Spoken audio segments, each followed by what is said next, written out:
নবীজির সুপারিশ পেতে হলে নবীজির রওজা শরীফ একটা শেয়ার, একটা লাইক, একটা কমেন্ট করে যাবেন ইনশাআল্লাহ।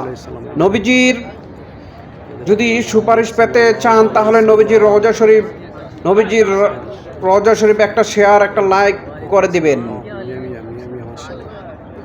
রাসূলুল্লাহ মুহাম্মদ রাসূলুল্লাহ সাল্লাল্লাহু আলাইহি সাল্লাম যদি নবীজিকে ভালোবাসেন তাহলে একটা শেয়ার, একটা লাইক করে দিবেন। যদি নবীজির শাফায়েত পেতে চান তাহলে একটা লাইক, একটা শেয়ার করে দিবেন। নবীজির রওজা শরীফ একটা শেয়ার, একটা লাইক করলে কি লাভ হবে? আপনি নবীজির শাফায়েত পাবেন এবং কি নবীজি আপনার শাফায়েত করবেন ইনশাআল্লাহ।